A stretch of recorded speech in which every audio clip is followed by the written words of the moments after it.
Добрый день, я Ушницкая Маша, учащаяся 9 класса Аньярская СОЖ.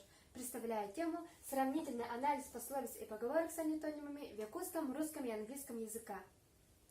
Актуальность исследования пословиц и поговорок с антонимами на материале разносистемных языков дает возможность изучить национально-культурные особенности других народов, что способствует плодотворному сближению их представителей в глобализованном мире. Именно пословицы и поговорки наиболее ярко подчеркивают ментальность любого народа, так как определенное набольное наименование птиц и частота их использования являются отражением существенной части языковой картины мира его представителей. Основная цель работы – сделать сравнительный анализ пословицах и поговорках с компонентом антонимом в якутском, русском и английском языках и выявить их специфические черты. В ходе работы нами были отобраны пословицы и поговорки по 3 языкам, содержащие антонимы. В якутском языке из 82 пословиц нами было выявлено 30 видов птиц.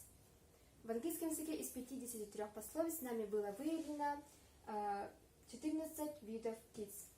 В русском языке из 258 пословиц нами было выявлено 32 вида птиц. Также была проведена классификация отобранных пословиц и поговорок для выявления и сравнения их функций по 3 языкам.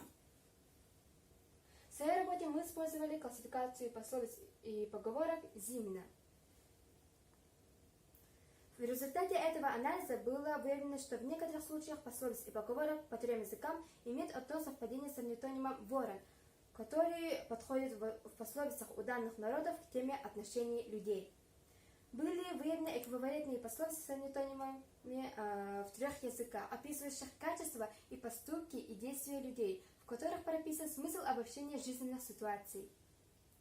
Некоторые пословицы и поговорки произошли от поверий, обрядов и обычаев народов.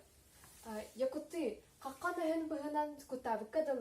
Якуты насаживали на острый кол голову филина и ставили ее над входом в жилище. Тогда, по поверью, мелкие черти не смеют входить в дом, пугаясь этой головы.